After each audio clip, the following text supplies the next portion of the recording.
Voilà, bonjour à tous. Petite vidéo sur l'adulte surdoué, surtout sur celui en échec scolaire, quoi.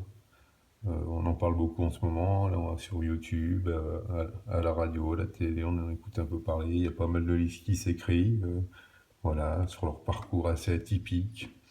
Donc, je voudrais bien en parler un peu, quoi. Donc surtout celui-là qui se recherche, hein, bien sûr, hein, celui-là qui a été en échec et qui change de travail tout le temps, qui se sent tout le temps incompris.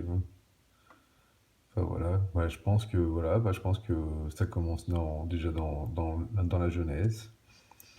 Quand on est tout petit, on essaye de comprendre les autres, on est un observateur déjà quand on est jeune, et on essaye de déduire ce qu'on regarde. Et on se pose des questions, on cherche un sens à ce qui se passe, on est curieux d'apprendre les choses de la vie, on est curieux différemment, quoi. Voilà, donc on commence à avoir des amis jeunes, et puis bon, on se rend compte qu'il y a quelque chose qui est différent, mais on ne sait pas ce que c'est, hein. Ça se passe à l'intérieur, hein. Ça commence dans le ventre et par le cœur, quoi. On sent quelque chose de différent, on sent ces jeunes vifs, turbulents, assez méchants entre eux à l'école. Nous, on comprend pas parce qu'on est assez réservé dans notre petit coin et plutôt assez doux et affectif, on va dire. Et on sent cette différence sans comprendre. Et pour certains, comme moi par exemple, à l'école, et ben, à chaque fois, je demandais à la maîtresse ou à mon prof, mais pourquoi c'est comme ça? Et on me répondait, ben, il n'y a pas de pourquoi, c'est comme ça la réponse. Et c'est difficile d'intégrer quelque chose sans sens, on va dire. Donc à un moment donné, on comprend pas, on voit qu'on est bête, on nous dit qu'on est bête, du coup ça nous fait induire en erreur en fait. On commence ici l'erreur au niveau de l'école. Et après, on perd espoir de continuer et on cherche une nouvelle voie, on arrête l'école et on cherche une voie professionnelle ou affective aussi. Et pour certains, ils commencent par la voie affective ou la voie professionnelle ou en même temps, hein. Et pour ma part, j'ai commencé la voie affective par exemple. Et la voie affective, c'était justement penser avec mon cœur, on va dire. Voilà, et puis voilà, l'amour me porte. Après, comme certains doivent vous porter, ou le travail, tout dépend où vous êtes, mais je pense que c'est plus par l'amour. Et au travail, pareil, vous arrivez, ou vous faites un boulot où vous avez commencé à apprendre, ou vous êtes autodidacte et vous êtes observateur. Et vous arrivez dans cette entreprise tout content, vous êtes jeune, vous commencez à travailler, et puis là vous sentez que ça vous convient pas. Et vous comprenez pas, vous rechangez l'entreprise. Au début c'est rapide, vous restez pas très longtemps. À part si vous avez trouvé la bonne place avec des gens ouverts, c'est ce que je vous souhaite. Et après vous rechangez l'entreprise, et puis rapidement vous voyez que vous voulez quelque chose où vous devez réfléchir, vous savez pas pourquoi, vous croyez que tout le monde est comme vous.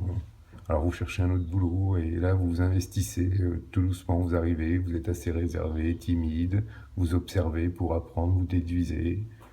Et là vous apprenez, vous touchez d'un poste à un autre poste pour essayer de comprendre la totalité et vous parlez pas. Quand vous allez manger avec les collègues de travail, vous écoutez leurs conversations sans comprendre réellement le sens de ce qu'ils disent. Pour vous, c'est pas très important. Alors, vous dites pas grand-chose. Et dès que vous essayez de dire quelque chose de plus sensé, vous voyez que vous êtes incompris ou on vous ricanonnez. Alors, vous vous taisez, du coup, vous vous remettez en question, vous vous demandez qu'est-ce qui se passe. Et puis, dans le travail, une fois que vous avez bien évolué, que vous avez bien fait le tour du sujet, vous êtes tout content de vous. Et là, vous avez envie de discuter. Et à partir de là, vous allez ouvrir des portes, vous allez demander et tout. Et là, on va encore vous ronronner. Puis en même moment, c'est pareil, c'est normal qu'on rigole un peu, je vais vous expliquer pourquoi, parce que on a passé ça un certain temps à cogiter le sens de ce qu'on va faire, en étant autodidacte bien sûr. Donc ça peut mettre un mois, 3 mois, 6 mois, 2 ans, tout dépend de la taille de l'ampleur du travail. Et ce qu'il faut penser, c'est que vous avez mis ça un certain temps à tout cogiter, donc vous avez gommé toutes les erreurs et vous êtes arrivé au sommet du tout, parce que vous n'arrêtez pas de mettre en place les choses dans votre tête, à cogiter, et puis à un moment donné, bah, quand vous allez discuter avec les gens en face de vous, vous êtes incompris. Parce que vous avez dépassé les pensées des autres. Il faudrait penser par étapes pour leur expliquer les choses. Donc du coup, ben, vous rentrez en conflit tout le temps avec les supérieurs, vos chefs, votre direction.